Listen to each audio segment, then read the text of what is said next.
മുണ്ടക്കൈ ചൂരൽമല ഉരുൾപൊട്ടലിൽ കാണാതായവർക്കുള്ള തിരച്ചിലിന്റെ ആദ്യഘട്ടം ഇന്ന് അവസാനിക്കും. ഇനി മുതൽ ആവശ്യാനുസരണമുള്ള തിരച്ചിലായിരിക്കും നടക്കുക. ബാങ്കിംഗ് രേഖകൾ വീണ്ടെടുക്കുന്നതിന് ഇന്ന് മേപ്പാടിയിൽ പ്രത്യേക അദാലത്ത് നടക്കും. വിവിധ സേനാ വിഭാഗങ്ങളുടെ നേതൃത്വത്തിൽ ചാലിയാറിലും തിരച്ചിൽ തുടരും. ഷഹദ് റഹ്മാൻ ചൂരൽമലയിൽ നിന്ന് പുതിയ വിവരങ്ങളുമായി ചേരുന്നു.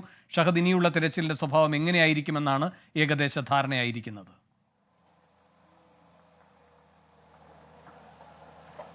വേണു, ഇന്നലെയാണ് മന്ത്രി കെ രാജൻ വാർത്താ സമ്മേളനം വിളിച്ച സമയത്ത്, അതായത് മലപ്പുറം കളക്ട്രേറ്റിൽ നടന്ന വാർത്താ സമ്മേളനത്തിൽ ഇത്തരത്തിലൊരു കാര്യം പറഞ്ഞിട്ടുണ്ടായിരുന്നത്. അതായത് ഇക്കഴിഞ്ഞ 18 ദിവസങ്ങളിൽ നടന്ന തിരച്ചിലിന്റെ ആദ്യഘട്ടം ഇന്ന് അവസാനിക്കാൻ പോവുകയാണ്.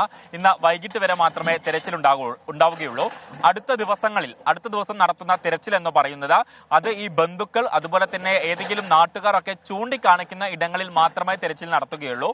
അല്ലെങ്കിൽ ഇപ്പോൾ എന്റെ പുറകിൽ കാണുന്നത് പോലെ ഇപ്പോൾ ഫയർഫോഴ്സ് ഉദ്യോഗസ്ഥരാണ് എന്റെ പുറകിൽ പരിശോധന നടത്തുന്നത്. അവർ ചെയ്യുന്നത് പോലെ ഈ കെട്ടിടങ്ങൾ അതുപോലെ തന്നെ വീടുകൾ എന്നിവ കേന്ദ്രീകരിച്ചാണ് പ്രധാനമായിട്ടും തിരച്ചിൽ നടത്തുക. അവിടങ്ങളിൽ നിന്ന് ഡോക്യുമെന്റുകൾ അതുപോലെ തന്നെ വിലപിടിപ്പുള്ള മറ്റെന്തെങ്കിലും വസ്തുക്കൾ ഉണ്ടെങ്കിൽ അത്തരം സാധനങ്ങൾ കണ്ടെത്തുക എന്ന ഉദ്ദേശ ലക്ഷ്യത്തോടു കൂടിയിട്ടായിരിക്കും ഇനിയുള്ള ദിവസങ്ങളിൽ പ്രധാനമായിട്ടും തിരച്ചിൽ നടത്തുക എന്നുള്ളതാണ് പറഞ്ഞിട്ടുള്ളത്. ഇനി നമുക്ക് കണ്ടെത്താനുള്ളത് 118 പേരെയാണ്. അപ്പോൾ ഈ 118 പേർക്കായി പ്രധാനമായിട്ടും തിരച്ചിൽ നടക്കുന്നത് ചാലിയാർ മേഖലകളിലാണ്.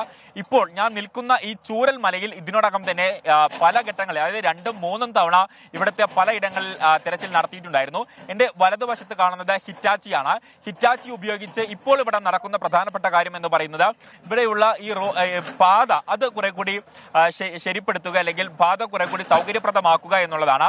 വാഹനങ്ങൾക്ക് യഥേഷ്ടം കയറി പോകുന്നതിന് ഒരു റോഡിന് സമാനമായ രീതിയിൽ ഈ മണ്ണും കല്ലും ഒക്കെ ഇട്ട് ഇത്തരത്തിൽ ഗതാഗത യോഗ്യമാക്കുക എന്ന രീതിയിലേക്കുള്ള കാര്യങ്ങളാണ് പ്രധാനമായിട്ടും ഈ ഹിറ്റാച്ചിയുടെ നേതൃത്വത്തിൽ ഇവിടെ പ്രവർത്തനങ്ങൾ പുരോഗമിക്കുന്നത്. അതിൽ ഏറ്റവും പ്രധാനപ്പെട്ട കാര്യം എന്ന് പറയുന്നത് കഴിഞ്ഞ ദിവസങ്ങളിൽ കുറെ അധികം, അതായത് 10ഉം 20ഉം 30ഉം ഹിറ്റാച്ചികളും അതുപോലെ തന്നെ JCBകളും ഒക്കെ ഉണ്ടായിരുന്നു. എന്നാൽ ഇന്നലത്തോടുകൂടി കുറെ അധികം ഹിറ്റാച്ചികൾ അതുപോലെ തന്നെ JCBകളൊക്കെ തന്നെ ഇവിടെ നിന്ന് പോയി ഇപ്പോൾ ചെറിയ ഹിറ്റാച്ചികൾ ഉപയോഗിച്ച് ഈ കെട്ടിടങ്ങൾ കേന്ദ്രീകരിച്ച് തിരച്ചിൽ നടക്കുന്ന പ്രോസസ്സാണ് നടക്കുന്നത്. മറ്റൊന്ന് എന്റെ ഇടതുവശത്ത് കാണുന്നതാണ്. ഇത് കഴിഞ്ഞ കുറെ അധികം ദിവസങ്ങളായിട്ട് ഇവിടെ നടക്കുന്ന ഒരു നിർമ്മാണ പ്രവർത്തനങ്ങളാണ്. അതായത് ഇപ്പോൾ നമ്മൾ നിൽക്കുന്ന ഈ ബെയിലി പാലത്തിന് അടിയിൽ ഈ ബെയിലി പാലത്തിന്റെ ബലപ്പെടുത്തുക എന്ന ലക്ഷ്യത്തോടു കൂടിയിട്ടാണ് ഈ പ്രവർത്തനങ്ങൾ ഇവിടെ നടക്കുന്നത് എന്നുള്ളതാണ്. കാരണം നമുക്കറിയാം ഇനിയുള്ള ദിവസങ്ങളിൽ ഈ ബെയിലി പാലമാണ് പ്രധാനമായിട്ടും ആശ്രയിക്കുക, ഇവിടെ മറ്റൊരു പുതിയ പാലം വരുന്നത് വരെ. അപ്പോൾ ഈ ബെയിലി പാലം ബലപ്പെടുത്തുക എന്നുള്ളത് ഏറ്റവും പ്രധാനപ്പെട്ട കാര്യമാണ്. അപ്പോൾ അതിന്റെ ഭാഗമായിട്ടാണ് ഇവിടെ ഇത്തരത്തിൽ ഈ കല്ലും അതുപോലെ തന്നെ ഈ പ്രത്യേക സംവിധാനങ്ങൾ ഉപയോഗിച്ച് ഈ പാലം ബലപ്പെടുത്തുന്നതിനുള്ള നടപടിക്രമങ്ങൾ പുരോഗമിക്കുന്നത്. അപ്പം അത്തരം കാര്യങ്ങളാണ് ഇപ്പോൾ ഇവിടെ ഈ ദുരന്ത ഭൂമിയിൽ പ്രധാനമായിട്ടും നടക്കുന്ന പ്രവർത്തികൾ എന്നുള്ളതാണ്. മറ്റ് ഈ പുനരധിവാസവുമായി ബന്ധപ്പെട്ട നടപടിക്രമങ്ങൾ പഞ്ചായത്തിന്റെയും സർക്കാരിന്റെയും നേതൃത്വത്തിൽ പുരോഗമിക്കുന്നുണ്ട്.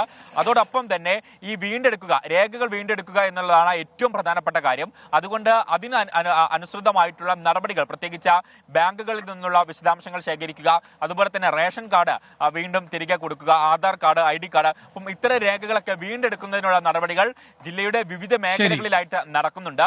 ദുരിതാശ്വാസ ക്യാമ്പിൽ ഇപ്പോൾ കുറച്ചു പേർ മാത്രമേ ഉള്ളൂ. കുറെ അധികം പേർ വിവിധ ഇടങ്ങളിലേക്ക് പോയി കഴിഞ്ഞു. അപ്പോൾ അവർക്ക് പുനരധിവാസത്തിനുള്ള നടപടികളും ആരംഭിച്ചിട്ടുണ്ട്. വേണം. ഷഹദ് റഹ്മാനാണ് ചൂരൽമലയിൽ നിന്ന് വിവരങ്ങൾ നൽകിയത്. ഇടവേള.